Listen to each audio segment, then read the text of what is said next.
In the deep green canopy of Mesoamerica, long before modern clocks ticked and Gregorian calendars hung on walls, the ancient Maya looked skyward. Above their stepped pyramids and sacred ball courts, the movements of the heavens etched silent patterns that these people watched with a kind of religious urgency. The stars weren't just twinkling lights. They were guides, messengers, timekeepers. The jungle around them pulsed with heat, jaguars prowled in the underbrush, and still, the Maya charted the path of Venus with eerie precision. They weren't the first civilization to track time, of course. But the Maya pushed it into something close to cosmic poetry. Before most of the world had settled into basic lunar or solar cycles, the Maya were dividing the sky with remarkable clarity. The question isn't just how they did it, but why they were so determined to measure time so precisely. And the answer lies in how they understood the universe. To the Maya, time wasn't a straight line. It was a living, breathing cycle, a wheel that turned endlessly, and everything within it had meaning. Days had personalities. Numbers were sacred. Even direction had emotional resonance. North might mean coldness and death, while east stood for rebirth. Time, then, was not simply a practical tool but a spiritual force. This belief was so ingrained that entire cities were laid out based on astronomical observations, aligned with solstices, equinoxes, and the slow, majestic arc of Venus across the dawn sky. The earliest timekeeping hints in Maya civilization go back to the pre-classic period, before 200 BC.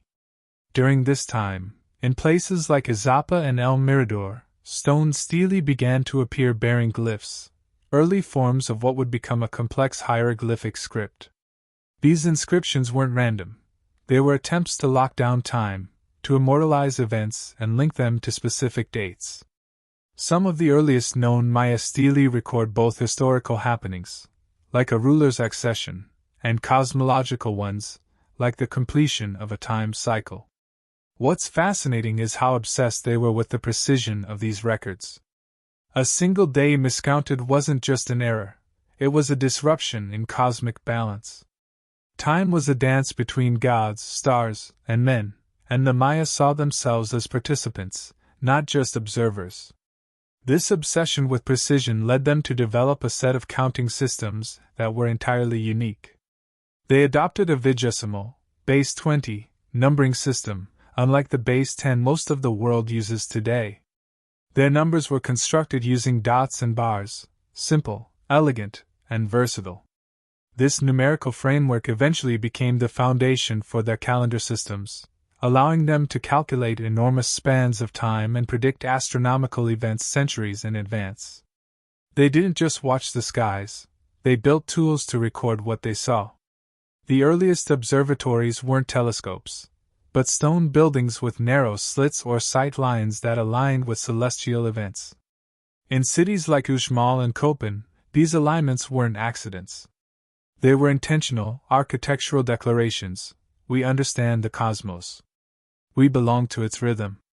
This early period also saw the rise of the first significant time cycles in Mayan thinking. The sun and moon were key, of course, but Venus was king. It represented the god Kukulkan, the feathered serpent, and its rise and disappearance from the sky marked times of war, sacrifice, and renewal. Mayan astronomers could predict Venus's cycle with astounding accuracy, within a fraction of a day. And so, timekeeping wasn't a niche discipline, it was central.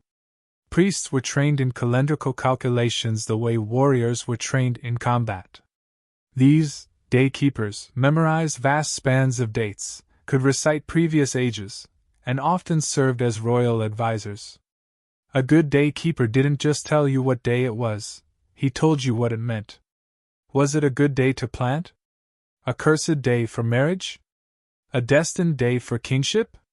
We tend to imagine calendars as static, wall decorations, appointment reminders, but for the Maya, they were living documents.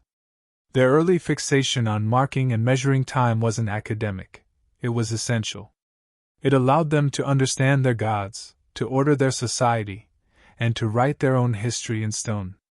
And that's where it begins, in that quiet obsession with the sky, in temples open to the stars, with priests squinting at Venus as it flickered above the trees.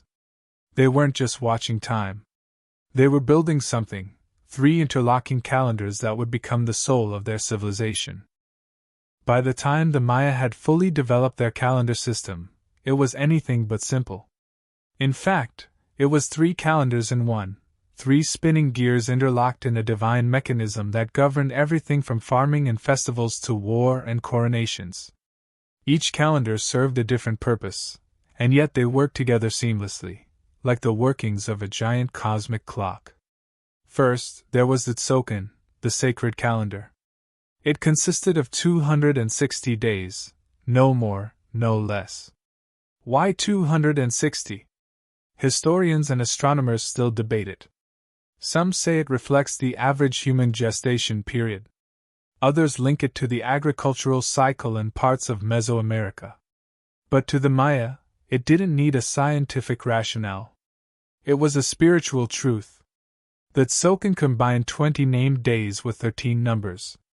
Each day name had its own symbol and personality, like a mix, crocodile, which represented birth and chaos, or cat, net, linked to entanglements and abundance. Every day was unique, and none repeated for 260 days. This calendar was used almost exclusively for religious rituals, prophecy, and naming children. A child born on Tzolk'in might be thought to possess different traits, and a different destiny, than one born on 11 AKBL. Priests consulted the Tzolk'in constantly, treating it like a divine schedule whispered by the gods. Next came the Haab, the civil calendar, closer to what we think of as a yearly calendar. It had 365 days, 18 months of 20 days each, plus a short month of 5 extra days called Wayab. These final 5 days were considered unlucky, even dangerous. People often stayed inside during Wayab, believing the veil between worlds grew thin, and malevolent spirits roamed free. It was a time of fasting and caution, not celebration. The Haab was used for agriculture, taxation, governance, the business of everyday life. But it wasn't synced with its Tzolk'in. So how did the Maya know when to hold major festivals or choose rulers? That's where their genius for combining systems came in. The calendar round was the solution. By interlocking the 260-day Tzolk'in and the 365-day Haab, the Maya created a repeating cycle of 18,980 days, or about 52 solar years. That's how long it took before the exact same Tzolk'in and Haab date combination would occur again. Imagine your birthday falling on the same day, name, and number only once every 52 years. That made certain days incredibly special. If a king was born on 4/8 he'd likely see that day just once more in his lifetime, and when it came, it might be marked by an enormous ceremony or divine expectation. But while the calendar round tracked life within a person's lifetime, it wasn't enough for the Maya's more epic ambitions. They needed to measure history, and even mythic time. That's where the long count came in. The long count was a linear calendar, a rare concept in Mayan thought, and created specifically to record dates far in the past or future. Instead of looping like the other two, the long count ticked forward. It counted the number of days since a mythological starting point, August 11, 3114 BC in our calendar. This wasn't just an arbitrary date. To the Maya, it was the moment when the current world began, when the gods fashioned the earth, raised the sky, and started the gears of time. The long count used a modified base 20 system to tally the days, with each unit increasing in magnitude.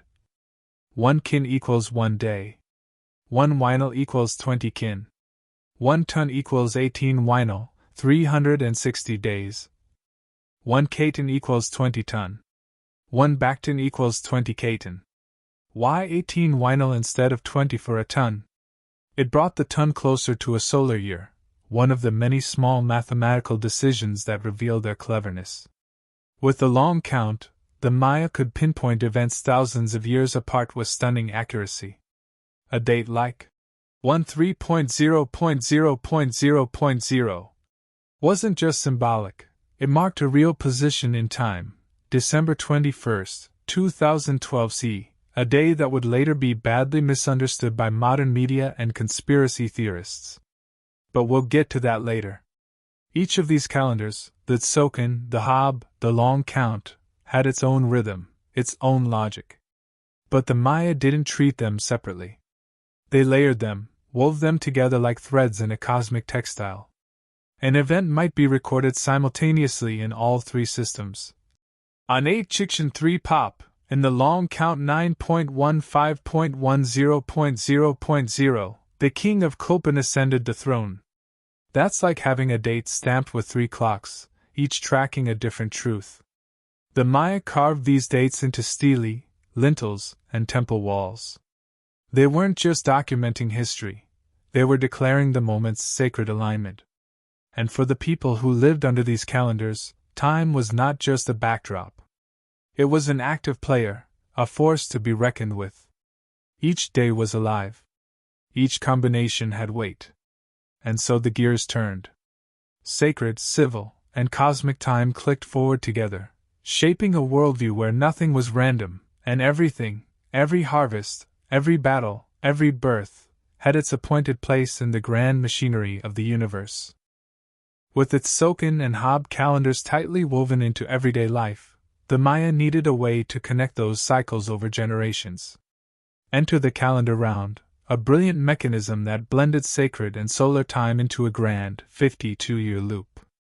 It wasn't just mathematical genius, it was cultural bedrock, anchoring ceremonies, rulers, and entire cities in a shared cosmic rhythm. Imagine the Tzolk'in and Haab as two spinning wheels, one with 260 teeth and the other with 365. They turned at their own pace, and only once every 18,980 days, exactly 52 solar years, would their starting points align again. That moment, when a day like for a Howate Kumkyu finally reappeared, was profound. It was as if time itself had taken a breath and returned to a point of origin. The Maya saw this convergence as a sacred renewal. It wasn't just another day on the calendar, it was a portal, a hinge between cycles. These moments were marked with elaborate ceremonies, often at the close of what's now called a calendar round period. Cities prepared for weeks, temples echoed with drums and incense, and priests climbed high staircases to offer fire and blood to the gods. Fires would be extinguished and relit, symbolizing a new beginning. If the gods were pleased, time would be granted another turn. If not, well, uncertainty lingered in the smoky silence.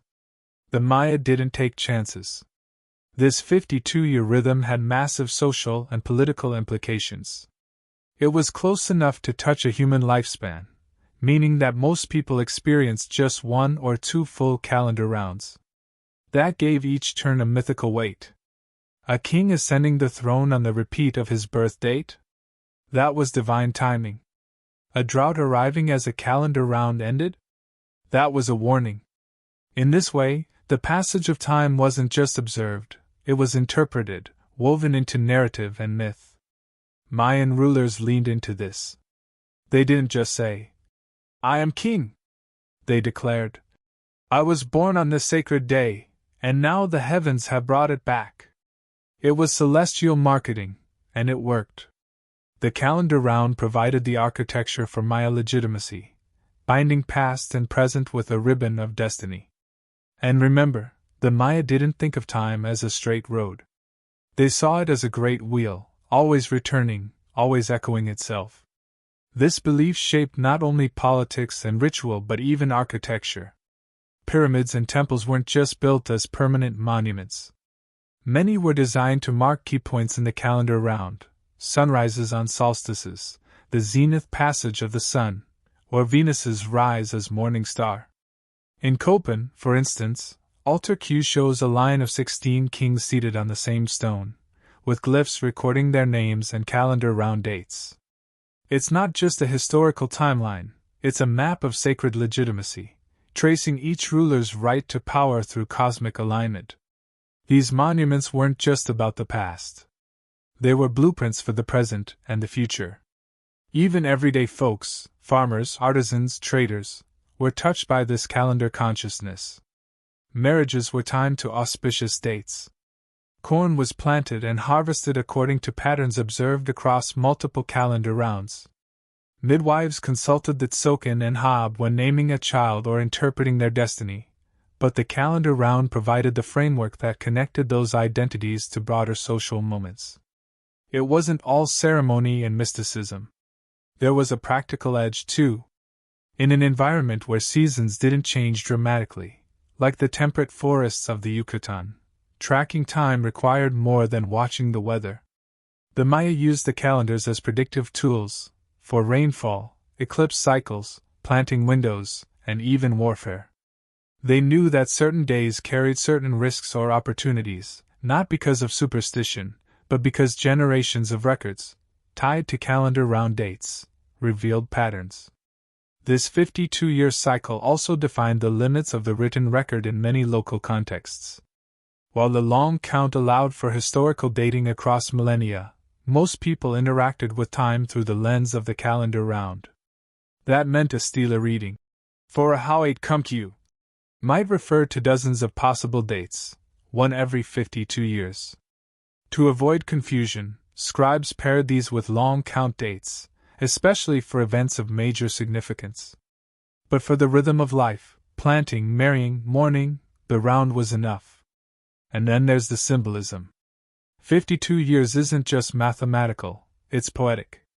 It's the age by which many Maya would see their children grow, their leaders rise, and their stories circle back. It's the point where wisdom met memory. The roundness of that number was reflected in everything: the shape of plazas, the design of pottery, the stories that looped back on themselves like spirals etched in jade. So when we talk about the calendar round, we're talking about more than math. We're talking about the heartbeat of a civilization. One that saw time not as an enemy or a taskmaster, but as a trusted companion, a wheel turning slowly beside them, marking the moments when gods walked the earth and humans played their part in the drama of the stars. If the calendar round gave shape to time, it was astronomy that gave it breath, and the gods who gave it meaning. To the Maya, the sky was not just a backdrop. It was a sacred theater where divine forces danced in predictable, potent cycles. And so, priests became astronomers became storytellers, and the act of tracking the stars was both science and prayer. High atop pyramids, in cities like Chichen Itza, Palenque, and Tikal, Mayan skywatchers peered through narrow stone corridors that framed the rising of Venus or the sun's zenith. These weren't accidents of architecture. They were cosmic tools, observatories without telescopes, calibrated to the heavens with astonishing precision. One of the most famous examples is the El Caracol Observatory at Chichen Itza. Its spiral staircase and circular tower were designed to align with the planet Venus's extreme positions. The Maya followed Venus with near-obsessive dedication, not out of idle curiosity, but because they believed it was a living god. Venus was associated with Kukulkan, the feathered serpent, a deity of change, movement, and rebirth. Its heliacal rise, when it first appeared just before dawn, was a moment of power. Wars were launched. Offerings were made. Even human sacrifices were timed to its appearance. It wasn't superstition, it was orchestration. The Maya believed the cosmos pulsed with divine intention, and their calendar was the conductor's baton. But Venus was only part of the story. The Maya tracked the sun, the moon, eclipses, equinoxes, and solstices, all woven into myth. The sun's path through the sky was itself a sacred journey. Each day it rose from the underworld, climbed to its zenith, often marked by elaborate ceremonies, and descended once more into darkness. This cycle mirrored the hero twins of the Popol Vuh, a foundational Mayan myth, who journeyed to the underworld and emerged victorious. Time and myth were always linked. Every orbit, every phase was a story retold. Eclipses were moments of particular fear and fascination. To the Maya, they signaled temporary breaches in the order of things. The sun being devoured, the moon swallowed, these were events of immense spiritual danger. That they could predict them with such accuracy is a testament to their astronomical mastery. And yet, even knowing when an eclipse would occur didn't make it less sacred. It made it more so. Knowing the moment of rupture was part of their divine responsibility.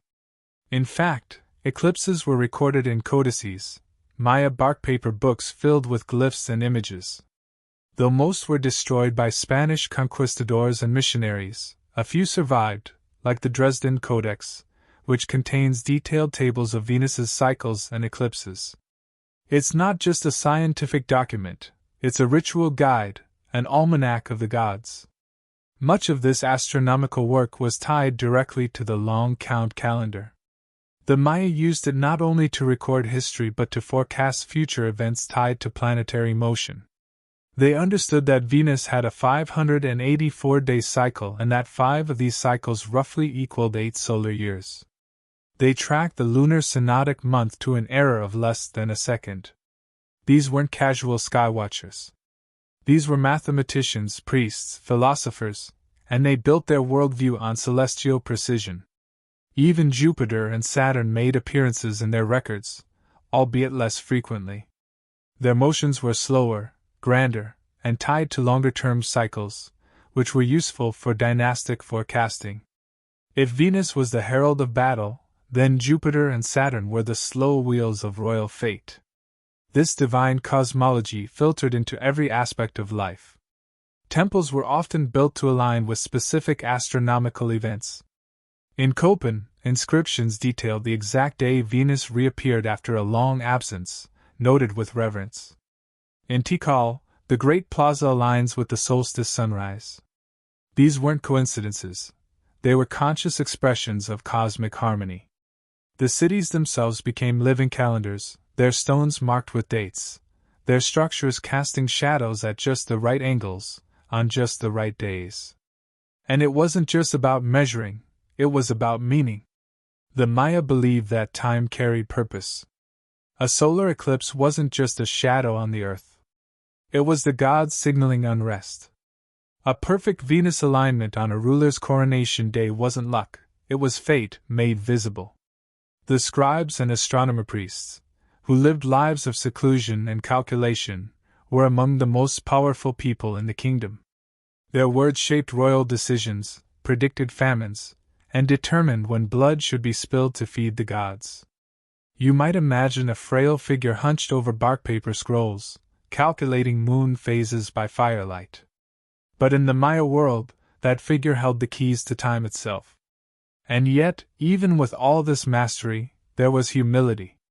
The Maya didn't believe they controlled the heavens. They believed they participated in its rhythms. They didn't build calendars to rule the stars. They built them to stay in step with a universe already singing. So they kept watching, marking, measuring. They carved their findings into stone, painted them in codices, passed them down in whispered prayers and ceremonial chants. Every calendar date, every astronomical table, was an attempt to sync human life with something vast and eternal. And as those stars wheeled overhead, predictable, majestic, divine, the Maya kept count, not just with numbers, but with myth and memory, always chasing the moment when heaven and earth would align once more. While Mayan priests and rulers traced celestial movements with reverence and grandeur, the impact of the calendar system wasn't reserved for the elite. From royal palaces to humble thatched homes, the calendar shaped daily life in ways both grand and mundane. Time wasn't just tracked in stone stelae and codices, it was lived, from sunrise rituals to the harvest moon. At the heart of this connection was the Tzolk'in, the sacred 260-day calendar. Even among villagers and farmers, its influence was deeply personal. Children were named based on their Tzolk'in birthday, and each of the 260 possible combinations came with expectations, warnings, or hopes. A child born on 1 Kim might be believed to bring prosperity, while someone born on 13 Kimi could be destined for a life of quiet introspection or spiritual duty. These weren't just labels, they were life paths whispered by the gods. Women consulted daykeepers, spiritual guides trained in calendrical wisdom, before childbirth, asking for insights into their unborn child's destiny. Farmers asked them for planting advice. Merchants sought auspicious days to begin long journeys. The calendar was not abstract, it was a companion, woven into decisions large and small. But no one used the calendar more strategically than the Maya rulers. Kings and queens treated time not just as sacred, but as a form of propaganda. They aligned key events, accessions, battles, dedications, with favorable or powerful dates on the calendar. A king crowned on a day associated with creation or divine rebirth gained a mythical glow. A temple completed at the turn of a calendar round became more than architecture, it was cosmic fulfillment. Take the example of Pakal the Great, ruler of Palenque. His tomb at the Temple of the Inscriptions is a masterclass in calendar manipulation. The dates carved into the temple walls don't just tell the story of his reign, they link his birth and death to grand cycles of time, positioning him as a bridge between gods and men. Even his death was presented not as an ending, but as a moment of celestial resonance. Through the long count, his legacy was engraved into the spine of eternity. And these were not isolated incidents. Throughout the Maya world, monuments bear inscriptions that boast of timing. This ruler was born 9.10.10.10.10.10. The repetition of numbers wasn't a coincidence, it was a symbol of cosmic order. Such dates carried weight, as if the universe itself had approved of their reign. Calendrical control was also a way to legitimize power. When a new dynasty took the throne, they might commission scribes to trace their bloodline back to an ancient calendar round date, one shared with gods or legendary founders. Even if it was mythological embroidery, it worked. The calendar could rewrite history and anchor the present in the divine past. Yet this control wasn't just about prestige. It also helped manage the rhythm of society. Public ceremonies, market days, agricultural festivals, all were timed with calendrical precision. The Haab calendar, with its 365-day solar structure, was ideal for managing cycles of planting and harvest.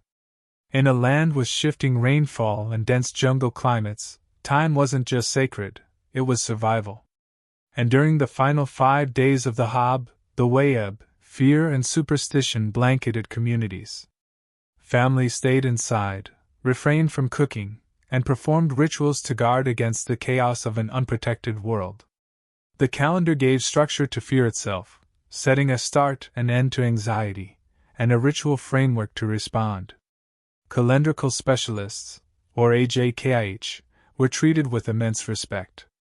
These weren't dusty scholars, they were advisors, healers, spiritual counselors. They memorized thousands of date combinations, offered interpretations, and ensured that cities and villages stayed in sync with the divine clockwork. A poor reading might delay a battle. A favorable one could greenlight a wedding. The AJKIH held the lives of many in their mental calculations. Even Maya art was saturated with calendrical reference. On painted ceramics, gods were shown seated on day glyphs. On murals, rulers posed under the stars, with precise date inscriptions floating beside them. Every image was a timestamp, every figure a node in a broader temporal web. When someone drank from a beautifully painted cup, they were participating in a worldview where time touched everything. What's perhaps most astonishing is that this level of calendrical consciousness existed across social classes. The elite may have had access to scribes and stelae, but the average person still lived by the rhythms of sacred and civil time. A farmer might not have known the long count date, but he knew when to sow based on the Haab and when to offer maize to the gods during the Tzolk'in. The Maya didn't simply record time, they inhabited it. It flowed through rituals and routines, governed joy and grief, and stitched the human story into the sky. Whether you were a king calculating your legacy or a weaver timing your loom, you lived by the calendar's beat. And as generations passed, the calendar ensured a kind of immortality. Dates carved in stone lived on after the cities fell. Sacred cycles continued even when temples crumbled. Time, precisely counted and richly honored, became the Mayas' most enduring legacy. As centuries turned and jungle vines began to claim the once mighty stone cities of the Maya, their calendar system remained, etched in stone, painted in codices, and whispered across generations. But what the Maya understood with nuance and reverence would later be misunderstood, misused, and eventually spun into the myth of the apocalypse. The long count calendar, with its enormous span and pinpoint accuracy, proved to be the most mysterious and misinterpreted of the Maya timekeeping systems. Designed to track historical and mythological events over thousands of years, it had a distinct, reset moment, when the cycle moved from 13.0.0.0.0.0 back to 0.0.0.0.1. This reset, equivalent to rolling over an odometer, was due to occur on December 21, 2012, a date that, in modern popular culture, became the epicenter of doomsday prophecy. But the Maya themselves never predicted the end of the world. Quite the opposite. For them, the completion of a Bacton, especially the 13th Bacton, was a time of renewal, of cosmic resonance. It marked the end of a cycle and the beginning of another. The world had ended and restarted many times before, according to their mythology, and it would again. But these were not endings of annihilation. They were acts of rebirth. So how did this get twisted into a global panic? Enter the misinterpretation machine, a blend of early colonial misunderstandings, modern pseudoscience, New Age speculation, and a splash of Hollywood drama. The Spanish conquistadors, upon encountering the Maya, were baffled by their mathematics and terrified of their gods. They burned codices, dismantled temples, and erased much of the cultural context that made sense of the calendar. Later, when archaeologists began to decode the long count, they often lacked the broader understanding of Maya cosmology. Dates were extracted from stelae and matched with our Gregorian calendar, but without the spiritual and cyclical lens that the Maya applied to time. A reset date like 13.0.0.0.0 became ominous when stripped of its symbolic meaning. It sounded final. Apocalyptic. By the early 2000s, writers and internet theorists had latched onto this date as a focal point for prophecies. Some claimed the Earth would align with the center of the galaxy. Others forecast solar flares, planetary shifts, or mysterious Nibiru collisions. The Maya, of course, had said none of this. Then came the 2009 blockbuster film, 2012, a Hollywood spectacle that turned long-count glyphs into harbingers of global catastrophe. Ancient temples crumbled, oceans rose, and audiences bought popcorn to watch the end of the world unfold. It was fiction, but it planted fear in the public imagination. Meanwhile, actual Maya descendants and scholars were trying to set the record straight. In towns across Guatemala and Mexico, traditional calendar keepers continued their work, celebrating the close of the 13th Bacton with ritual and pride. For them, December 21, 2012 was not the end. It was a birthday, a moment to reflect, to honor the past cycle, and to welcome the next. Even so, the mythology of the Maya apocalypse left a lasting mark. It highlighted how easily ancient wisdom can be twisted when stripped of context, and how powerful the calendar still is, even in modern minds. But beyond the 2012 buzz, the real legacy of the Maya calendar system is far richer. It is a testament to human curiosity, discipline, and a drive to understand our place in the cosmos. The Maya didn't just measure time, they told stories with it, crafting a tapestry where gods, stars, rulers, and farmers were all threads in the same endless cycle. Today, we still marvel at the sophistication of their calculations. Scholars continue to study glyphs, decode codices, and explore how Maya timekeeping influenced architecture, ritual, and even governance. Software programs have been built to convert Gregorian dates into Tzolk'in and long count equivalents. Modern Maya communities have even revived traditional ceremonies based on ancient cycles, bridging the gap between past and present.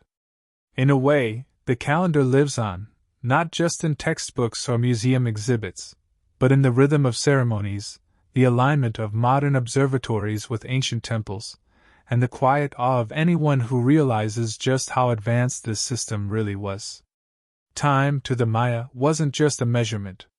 It was a living force, something to be honored, understood, and danced with.